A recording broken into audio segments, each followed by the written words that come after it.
ഒരു മണിക്കൂറോളം യാത്രയുണ്ടായിരുന്നു ബാംഗ്ലൂർ എയർപോർട്ടിൽ നിന്ന് കെമ്പഗൌഡ മജസ്റ്റിക് ബസ് സ്റ്റാൻഡിലേക്ക്. ഞങ്ങൾ ബസ് സ്റ്റാൻഡിലെത്തി. രാവിലത്തെ ചായ കുടിയുമെല്ലാം കഴിഞ്ഞ് റൂമുള്ള സ്ഥലം തപ്പണം. റൂം നേരത്തെ തന്നെ ബുക്ക് ചെയ്തതുകൊണ്ട് അന്വേഷിച്ച് നടക്കേണ്ടി വന്നില്ല.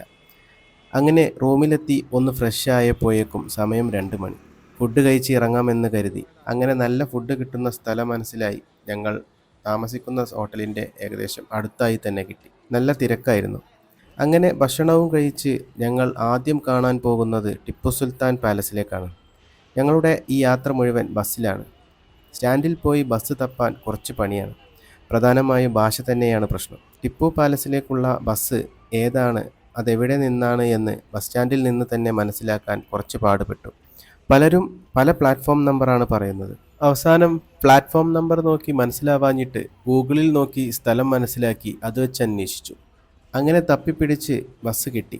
കെമ്പഗൌഡ ബസ് സ്റ്റാൻഡിൽ നിന്ന് 7 മിനിറ്റ് യാത്രയുണ്ട് പാലസിലേക്ക്, ഏകദേശം 3 കിലോമീറ്ററിനടുത്ത്. ബസ് ഇറങ്ങി കുറച്ച് നടക്കാനുമുണ്ട്. അങ്ങനെ ടിപ്പു സുൽത്താൻ സമ്മർ പാലസിൻ്റെ എൻട്രൻസിലേക്കെത്തി. ഇവിടേക്കുള്ള ടിക്കറ്റ് ഓൺലൈനായി മാത്രമേ എടുക്കാൻ പറ്റൂ.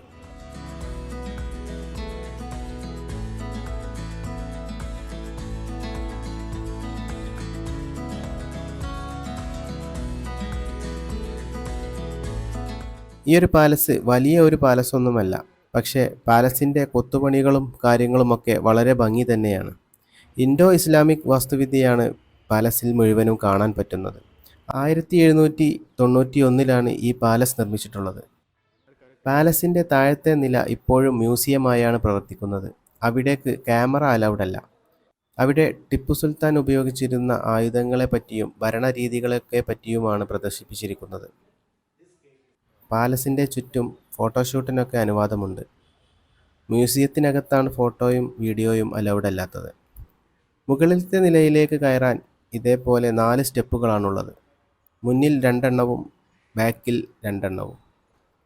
ടിപ്പു സുൽത്താൻ്റെ വേനൽക്കാല വസതിയായിരുന്നു ഇത്.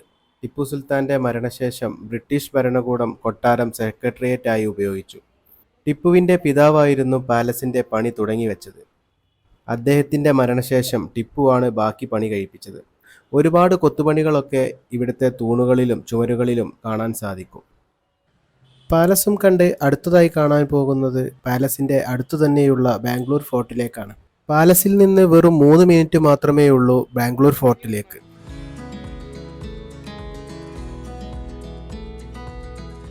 1539 മണ്ണ് കൊണ്ട് നിർമ്മിച്ച കോട്ടയായിരുന്നു ബാംഗ്ലൂർ കോട്ട. ബാംഗ്ലൂർ നഗരത്തിൻ്റെ സ്ഥാപകനായ കെമ്പഗൌഡ ഒന്നാമനായിരുന്നു ഈ കോട്ടയുടെയും നിർമ്മാതാവ്. പിന്നീട് ടിപ്പുവിൻ്റെ പിതാവായിരുന്ന ഹൈദരാലി ഏറ്റെടുക്കുകയും 1751 കല്ലുകൊണ്ട് മാറ്റി പണിയുകയും ചെയ്തു. വലിയ ഒരു കവാടം തന്നെയാണ് ബാംഗ്ലൂർ ഫോർട്ടിൻ്റേത്. ഇത് കടന്ന് വേണം അകത്തേക്ക് കയറാൻ. വളരെ നന്നായി തന്നെ മെയിൻറ്റെയിൻ ചെയ്തിരിക്കുന്ന ഒരു ചെറിയ കോട്ട തന്നെയാണ് ഇത്. കേടുപാടുകളൊന്നും സംഭവിച്ചിട്ടില്ല. ബാംഗ്ലൂരിൻ്റെ തിരക്കുള്ള ടൗണിലായിട്ട് പോലും അധികമാരും കണ്ടിട്ടില്ലാത്ത ഒരു സ്ഥലമാണെന്ന് തോന്നുന്നു ഈ കോട്ട. ഇവിടേക്ക് എൻട്രി ഫീ ഒന്നുമില്ല എന്നതാണ് മറ്റൊരു പ്രത്യേകത. ഈ കാണുന്ന തിരക്കേറിയ തെരുവിലൂടെ വേണം ഞങ്ങൾ താമസിക്കുന്ന ഹോട്ടലിലേക്ക് പോകാൻ. തെരുവിലെ കാഴ്ചകളും വിവിധ തരം കച്ചവടങ്ങളുമെല്ലാം കണ്ട് ഞങ്ങൾ താമസിക്കുന്ന ഹോട്ടലിലേക്ക് മടങ്ങി.